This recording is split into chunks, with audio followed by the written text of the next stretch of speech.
Dan here, City Speed Shop. So today, it's like road trip day. Oh. We're going to get that dyno motor that John Cecil put together for us. So it was like a 436 horsepower small block Chevrolet. And at the same time, I don't think I've even shown it, I bought a Muncie 4-speed, and they know a guy who went through it, so I guess it got a few new bits and pieces to it. But anyways, those guys are just, they're absolute rock stars. I pay them for their time and all that, but I have these carburetors, which I've been kicking around for a while. I think that, oh, the float. I think they're 450s. But anyways, they're gonna be my peace offering to them. Hopefully they want them. A couple of junk Haulin Talmaram carburetors. I'm pretty sure I know John and Cecil, and they'll gladly take these. So we're running those FSTs and everything. So we're gonna go run out, get that thing, yeah, see what they got going on there, bring it all back, unload it at night, in the dark, in the snow. But then we gotta, I guess actually we should probably push this thing over. We'll do it when we get home, I guess. Push this over. I still gotta clean it up in here. I meant to do that. It's amazing what doesn't happen sometimes. We'll have the body shop on this side and the clean engine room on this side, and we'll start putting the motor together. Not that it's apart, but I'm sure the intake's off. And we gotta put like the flywheel on it, the bell housing, clutch assembly, all that sort of stuff, and go through. Maybe we'll do it tonight. We'll see what happens if I'm missing anything, because I think I gotta get some fasteners and some hardware and a few little things like that to make this dream work. But we gotta roll. It's like a 45-minute drive out of town, folk, okay? But yeah, let's go. The truck should be nice and cold. I fired it up 2 minutes ago. In the comments, because I said it all wrong. I didn't just a little bit. I didn't want people to jump on it. That's fine. Right? So, okay. So just so we're clear. While we're here with the expert. So when we lower, so they're test firing this hot rod motor as per usual. We're just testing the carburetor. Our junk's down here, but so when you adjust the float level down, it puts less There's less fuel above the jet, so there's less volume of fuel, mass of fuel. Yeah. The way the fuel gets into the motor is a Bernoulli effect. So it's airspeed by here, and it's like pulling atmospheric pressure going in this vent tube is the atmosphere is pushing on the amount of fuel in here, and then the suction we'll say on this side is drawing it in. The more mass of fuel you have in here, the sooner it will activate that circuit. Now it's only the main circuit is when these boosters get active. Yeah. Right? But so a little bit more fuel in here will activate it just a few hundred RPM earlier. So say you're doing a sweep on a dyno and it's a little bit lean in the middle. It's already past. You just raise the float a little. You can get by. That is another area that you can use to see. Okay, so if you're Warren Johnson, he would change the emulsifying jets, right? Because he knows what he's doing. Us, we'll raise the float level a little. We'll lower the float level. You know, you guys still look way smarter. You know? Or look, you're smarter than you look. That's what I meant to say. That's right. Yeah. Okay, let's see if we can make this junk work. Ready? Yeah. No, I'll get it. Like the mad scientist.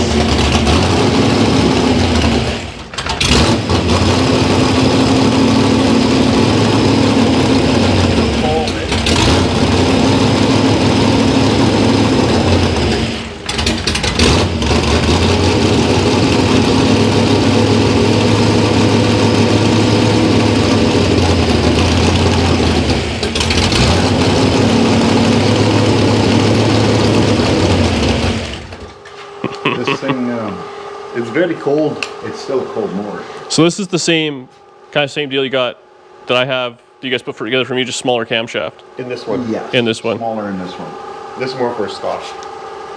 As opposed to the 360 horse 327. Oh yeah. So it's not like the race car stuff we're into. Yeah. Well, you're in the middle ground. These you're guys, not a race car yet. They actually just won. So at World Wheels, they won best engineered hot rod drag week car. Everyone gets a prize.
You don't have to put that lousy running. No, yeah, we do. It sounds good.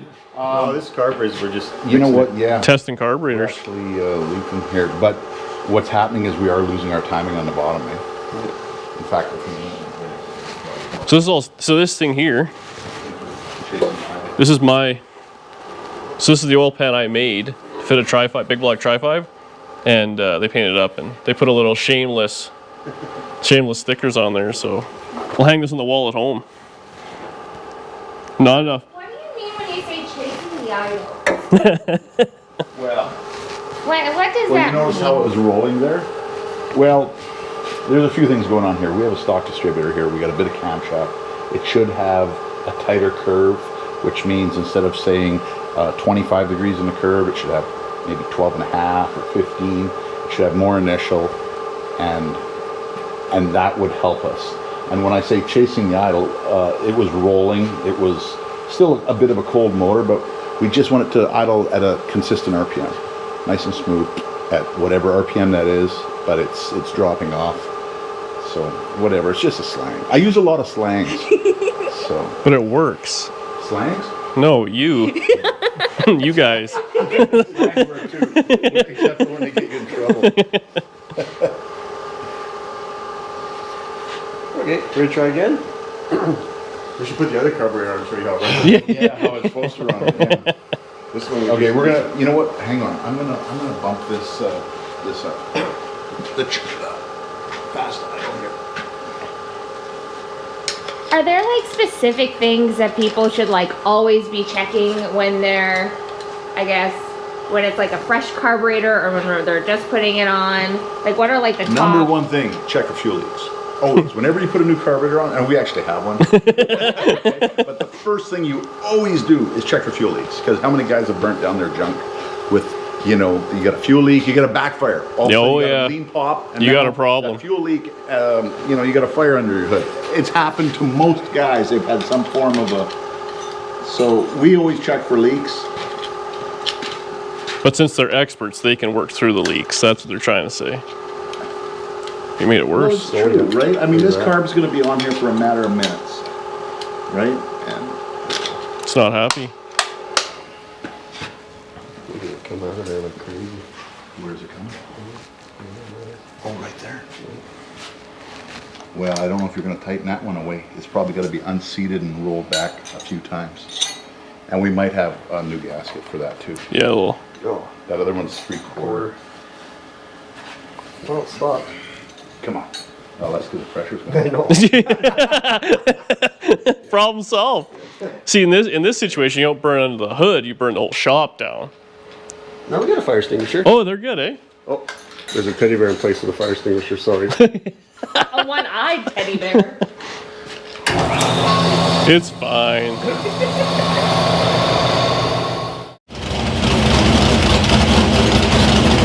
Look at that.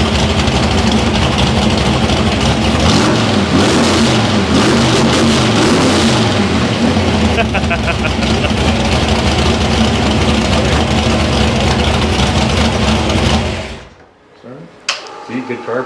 Carb that works. Yeah.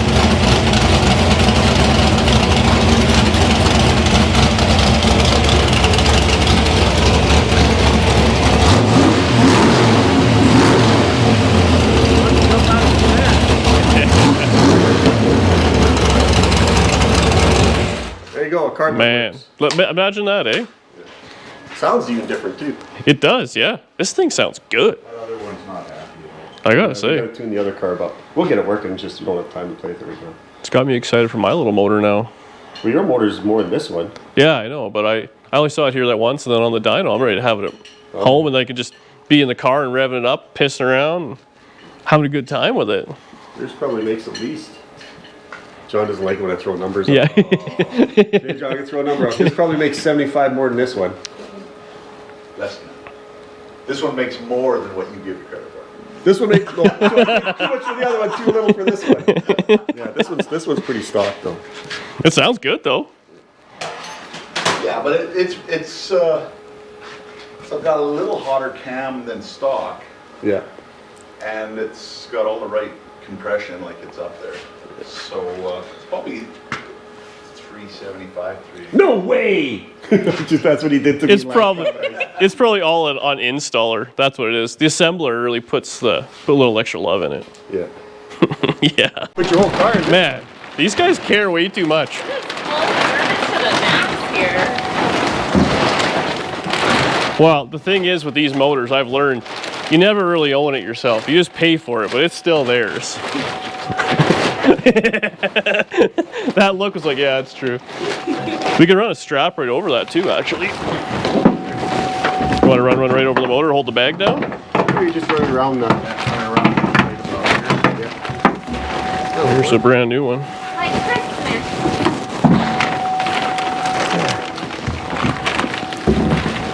Just kind of snap her together.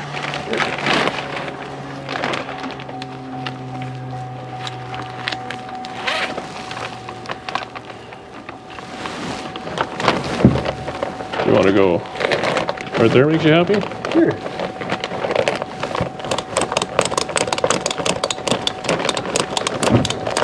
Oh yeah. Good. Oh yeah. We got her. This thing's kind of screwy.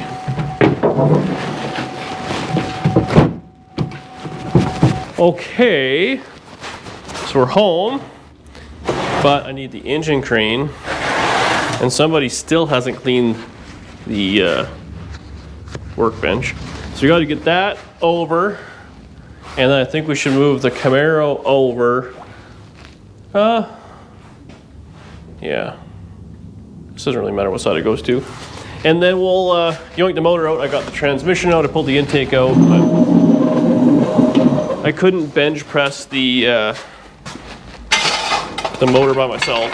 Danny's weak. The look she gave me, it seemed like she's not weak, but she is. Oh god.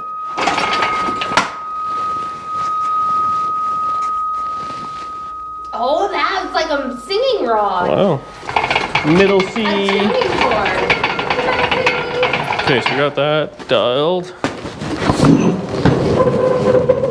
Put that back there. You didn't really do any cleaning up out here like you said you were going to. I've never seen Very true. This floor jack sucks. You know, Mer gives me a floor jack when I'm like 18 years old, and here it is. 7 years later, and it's more like 20 years later. and a few LBs. What are you gonna do?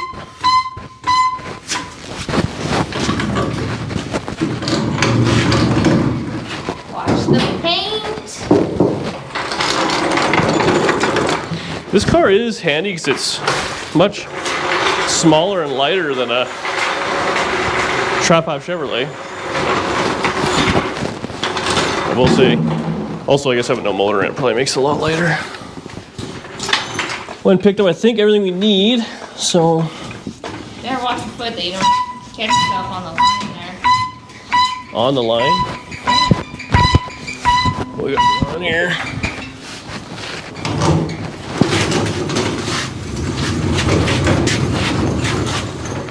Oh, whoops.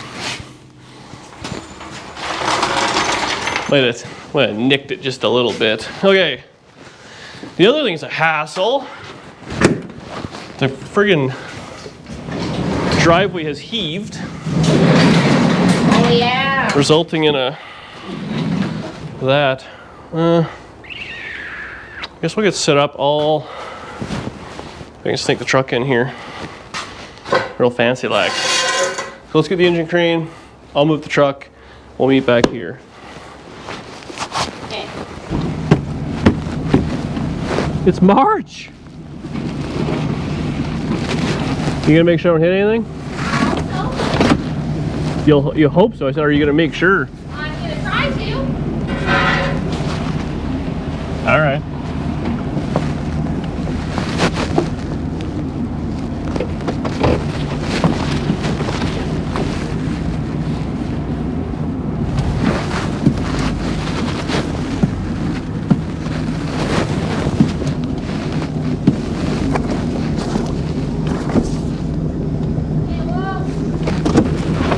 I'll be close to.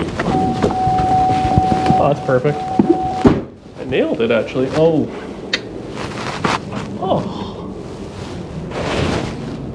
I'll just move this. Oh, hit something. Okay, oh, I need a chain. Need a chain. What's going on here? Whoops. Oh yeah, this tailgate's a little precarious too. Oh! Oh, John boned me when he put this together. Oh, he did okay.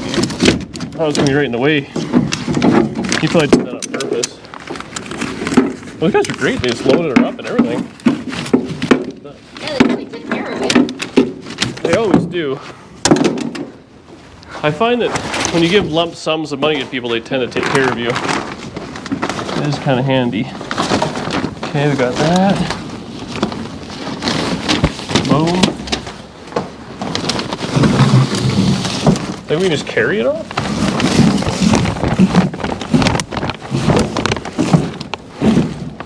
Why? Where's your sense of adventure? My sense of adventure is we're both old. Speak for yourself. Oh no. I'm young and handsome. You're very handsome. Okay. I think I could just probably lift it. Well, I see a chain. Where'd you go with the chain? You didn't ask me for a chain. You just said, "Where's my chain?" And then that was.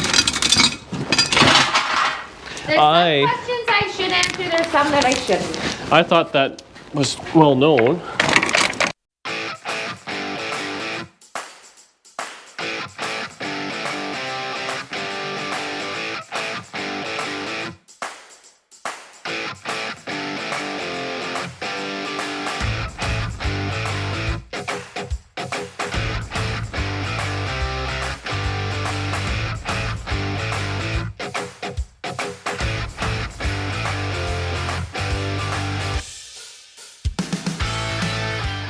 So if you're wondering why we're just jumped ahead to the motor on the ground, somebody had a sound issue behind the camera. So anyway, I don't even know what we were saying, but we got the thing unloaded. It's all dialed. That was Dan yelling it. You Dan yelled it, yeah. They probably didn't even hear when I was making fun of you for Dan yelling because the friggin' camera died. Anyway, so this is the mill here. So we got this. We did a dyno video on it maybe a month ago, a few weeks ago. It made 434 horsepower at like 64 or 6,500 RPM. It's a fairly simple kind of build. John made sure that he knew, I knew it wasn't bulletproof. He just beat the hell out of it. It's got a lot of trick parts in it, but it does have cast pistons in it still, but it'll be just fine. It's got an Isky solid camshaft in it. 507 lift, 525 exhaust, and 108 lobe separation, but I think it has 1.6 rockers in it, so that'll change that up a little bit. But this thing's dialed, it sounds good. I'm stoked on it. Oh, this is the carburetor. Where did I put the other intake manifold? This is the Haulin carburetor, which I had. We got this last year for Power Tour, so it's a 650 XP, all singing, all dancing. Pretty trick little deal. So this, I gotta look back at the video, but I think I made all that at like 37 degrees, 36 degrees of timing. I think they had it locked out, but we're gonna go ahead and put, I got an MSD in this box of disaster boxes. We'll go through that in the next video, but I have an MSD distributor, so we'll make it so it wings the timing in real quick. Short curve, have lots of timing in it, and it'll come in right quick. And that's that. We have headers, we have exhaust, we have all sorts of things. But that's gonna be cool. But the real fun part is this. So I haven't even really shown this. We got a little bit yesterday or whatever it was. But we'll put it on the display chair. Oh, so this, I bought this off of Facebook maybe a month ago. It's an earlier, like 6345 or something like that, M20 Muncie Trans. So kind of the easiest way to tell on those, coarse spline is kind of earlier stuff. And then what else was there? There's some other, I don't know, whatever. But that's what it is. We ran the numbers and it's fine. They went through it. The counter shaft needed to be done and a bearing. I mean, just give it a good once over. So this thing's ready to rock. So a lot of people have the mentality of, oh, you need an M21 or an M22. And you know what? You're not wrong. But the M20, what it has is, to my understanding, a deeper first gear. So 1, 2, 3, the spacing's the same on like a pretty much to like a M21 or 22, but you start off with like a deeper first gear, and then it's just got a bigger 3, 4 spread. So if that's your problem, but on the street, these are great, especially if we're gonna run like a taller tire. I love tall tire. I like the look. John always gives me attitude because he's all about engineering, you know, because he's that kind of guy. But a smaller tire obviously gives you a better end ratio, but sometimes you gotta look cool, which is every time. So like a 30-inch tall tire obviously takes up a lot of your gear ratio over like a 26-inch tall tire. So that's the mathematics there. What else did I say that they probably didn't hear, do you think? Oh, my oil pan. So I made this a big block Chevrolet oil pan for Tri-5 Chevy, which I welded all up, made it look awful, and they painted it for me. And shamelessly or selfishly, shameless plug. So that's that. The car's all cleaned out. I gotta get the floors dialed because I didn't quite finish. There's a lot of ugly welds in there. But I'm not gonna lie, that's not gonna happen until the motor and transmission are in. So in this box of parts, we have a scatter shield, we have clutch, we have all the stuff. I think inside I have a bunch of miscellaneous bits. The only issue I'm going to run into is probably the Z-bar linkage and all that. The car has pedals in it, but when the front clip comes off, we should be able to get her figured out. So I think that's where we're going to leave that here. It's kind of a short video going to get the motor and kind of showing it all off. I'm super stoked. I can't be more happy with this thing. Oh, I didn't buy motor mounts. That might be a thing I need. I did take the ones off this. There was a small block Chevy in this car, and I took the motor mounts off and I kept them because I was going to put this small block Chevy in there. But of course, you'd think I knew where I put them, but I don't. But anyways, yeah, next video we'll slap her all together, and video or two after that, it'll be in there looking badass. So thank you so much for watching. Hopefully you're enjoying the exciting videos of going to get motors. I love going to visit those guys. So, and they actually said they got all sorts of kind of motors and stuff they're firing up. They're working on like a, I think he said it was an alcohol injected little 327 he was doing, and Cecil had a badass 383, and they got all sorts of crazy stuff. So they said if they're going to be working on cool things, we can go over and film it and watch them do that. So if you guys want to watch that, let me know in the comment section, because you don't got to twist my arm too hard to go over there and listen to motors rev to the moon and film it. I'll see you in the next one. Comment below, and brought to you by the DD Speed Shop shirt. Take this off so that we can see it. Why? It's so awkward. Ooh! Danny designed it. Available at ddspeedshop.ca. Oh, my microphone didn't transfer. See you in the next one.